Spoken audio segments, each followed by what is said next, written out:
ومن أحسن قولا ممن دعا إلى الله. Zunaira al-Rumiyya, this is one of the other slaves that had become Muslim. Some of the ulama of Tariq said she was Roman, yani she was from the area of Rome. But most of the ulama of Tariq said she was from the area of Sham. This was Rome at the time. So this Sahabiya, she was somebody who became Muslim. And she was from the slaves of the tribe of Umar radiyan. Banu Makhzum was the tribe of Umar ibn Khattab. And they used to take her and they used to beat her and they used to strip her naked and things like this that were torturous, like horrible things. And she would not renounce her Islam. She was a woman, but she was open about her Islam. And they would whip her and they would take turns beating her and they would make accusations. They would say, oh, you're doing this for men and this, filthy accusations. But she would have nothing but tawheed on her tongue. Subhanallah, Abu Jahl, he beat her and tortured her so much that he would get tired and they would call Umayya ibn Khalaf and others to continue the beating. Abu Bakr radiyan also bought her freedom. When she became free as a Muslimah, as Ibn Sa'ad, Ibn Ishaq has in their books, Ibn Abi Shaybah has this with the sanad that is Sahih Mursalan, she went blind. Ibn Hajar has this in Al-Isaba as well. She went blind. And it is qadr of Allah. Sometimes things happen.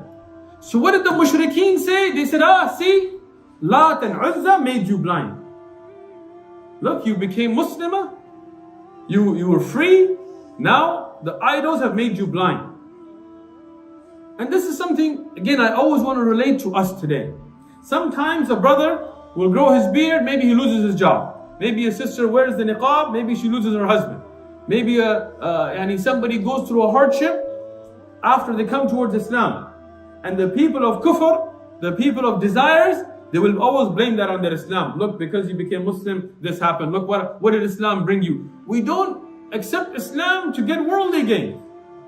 We accept Islam because the truth is the haqq. It's not a choice. You can say there's a moon or not, but there is a moon. You can say there's a sun or not, but there is a sun. It is more idiotic and foolish to deny the existence of Allah than to deny that there is a sun and a moon. Who created the sun and the moon? Allah. So as a Muslim, we recognize reality now. Hardships come, ease comes, it doesn't matter. Reality is reality. We want our ajr in the akhirah. Zunaira, and some of the ulama said Zunaira with the fatha, some with the dam. Both are correct. She became blind. She didn't care, but she made dua to Allah. Said, oh Allah, don't let them have this statement against me. Don't let it be that they tell people because of Lat and Uzza I became blind. I know sickness and health and blindness and vision is from you. She made dua, miraculous, Allah gave her eyesight back. No doctors, no surgery, no hakim, no medicine, no special, no, dua. Today you will say, well, how come my dua is not answered like that? Why is it that when I make dua it's not answered like that? Have you gone through those hardships for Islam? Have you had that patience for Allah? Have you done that for Tawheed? How do you expect it? Somebody works a career, they go to school, they earn degrees, they start out low, they start earning up, they work overtime, they work weekends, they do all of this extra until they become like a vice president or a president or a CEO or this, and they start making millions. Some guy gets out of high school, how come I'm not making millions? Right? Look at what Bilal radiyan, look at what the Sahabiya went through. Look at their iman, look at their connection with Allah. For you, it's way hard to wake up for Fajr. They killed Sumayya radiallahu anha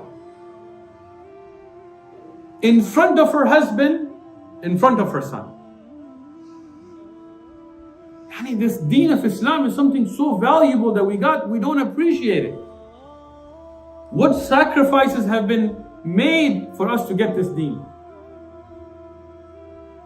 Imagine your mother and your father are tied up in front of you and they're being whipped and tortured and beaten. Some of the weaker narrations, they mention that Abu Jahl, he tied Sumayya radiallahu anha with 2 camels and made them race against, and then he hurt her in her privates with a spear.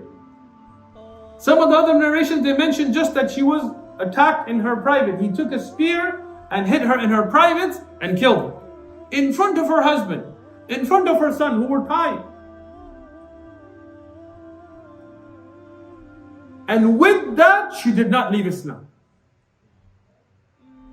With that, she did not give up. They told her, just worship an idol, that's it. We'll leave you. Well, she couldn't. That's the iman. Sumayya radiallahu anha, she became shaheed. The first shaheed for Islam. This is especially for our sisters in Islam. Look, if you want to be active for Islam, it doesn't mean that you have to lose your haya. Your da'wah doesn't mean that you're going to go on the streets and debate Mr. Wood and things. That's not the way it works. The woman has her place, the man has his place. Your da'wah is in your place, the man's da'wah is in his place. But your da'wah is essential, your support. What you push your husbands and brothers and fathers towards. What you give tarbiyah to your children, your hijab, your salah, your niqab, your abaya, this is your jihad. This is when you teach the future sisters about haya, this is your jihad. And know that the women of Islam have been at the forefront of this. Within the rules of Sharia. The first shaheed for Islam, Sumayya radiallahu anha, a woman. The first person Fir'aun killed, a woman. If we look at the servant of the daughter of Fir'aun, she was a woman, a mu'mina, a believer, a Muslimah, a Muslim, a person of Iman. She was combing the hair of the daughter of Fir'aun. When she dropped the comb, she said, Bismillah. Fir'aun's daughter said, what? Are you calling on a Rabb other than my father? She said, yes. Now look at the bravery of this woman. She didn't say this is for about Fir'aun and this. No. She said, Allah is your Rabb, my Rabb, and your father's Rabb. Allahu Akbar. This is the woman of Iman. She said, I'll tell my father. I said, go tell your father. Fir'aun, when he heard about this, he said, what? The men of Ben Israel were so afraid that Fir'aun could come into your house and kill your children in front of you, and these buff, big men couldn't say anything. But this is a woman and her Iman.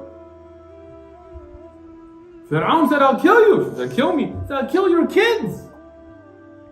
She said, I just ask that you bury me with my children.